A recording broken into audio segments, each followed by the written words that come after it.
Baik, assalamualaikum warahmatullahi wabarakatuh. Pada kesempatan kali ini, saya akan membahas tentang desain produk dan quality full custom development atau QFD, yang dimana materi ini membahas bagaimana sebuah produk itu tidak hanya dibuat bagus menurut perusahaan, tetapi juga benar-benar sesuai dengan kebutuhan pelanggan.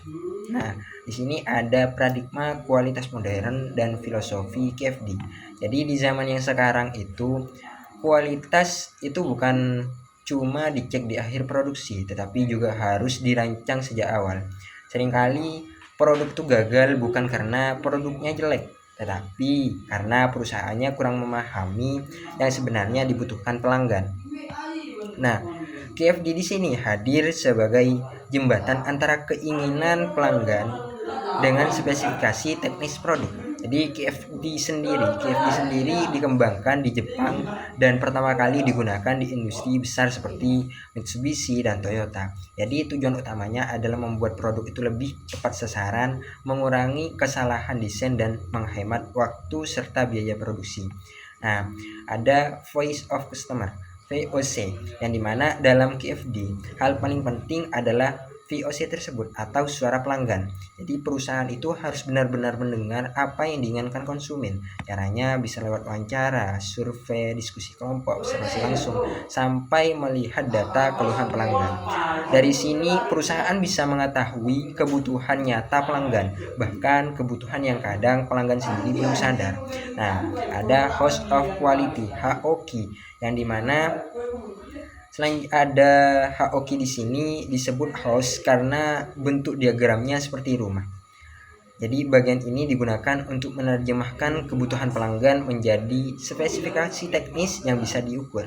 Misalnya, pelanggan ingin produk yang nyaman digunakan, maka tim desain harus menentukan faktor teknis apa yang mempengaruhi kenyamanan tersebut. Jadi HOQ juga membantu perusahaan melihat prioritas mana yang paling penting dan membandingkan produk dengan kompetitor. Nah, ada audit kualitas desain. Selain membuat desain yang baik, perusahaan itu juga perlu melakukan audit kualitas. Audit kualitas di sini beda dengan quality control. Kalau quality control itu hanya fokus mencari cacat produk. Kalau audit itu lebih fokus mengevaluasi sistem dan proses kerja agar kesalahan tidak terus berulang. Jadi dalam audit ada prinsip PLOR, yaitu P-nya pernyataan masalah, L-nya itu lokasi, O-nya itu objek atau bukti, dan R-nya di situ referensi standar yang dilanggar.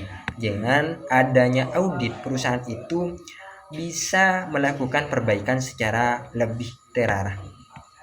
Nah, studi kasusnya contohnya kayak penerapan KFD bisa dilihat di berbagai industri. Misalnya ada industri makanan yang dimana pelanggan itu ingin tekstur makanan tersebut pengen lembut dan kemasannya itu higienis, sehingga perusahaan itu harus mengatur suhu oven dengan tepat dan menggunakan teknologi kemasan yang baik.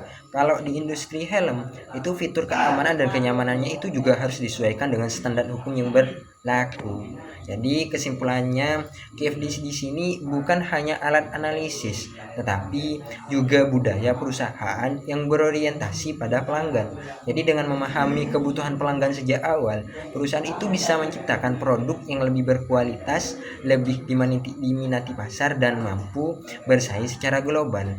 Nah, sekian presentasi dari saya. Terima kasih. Wassalamualaikum warahmatullahi wabarakatuh.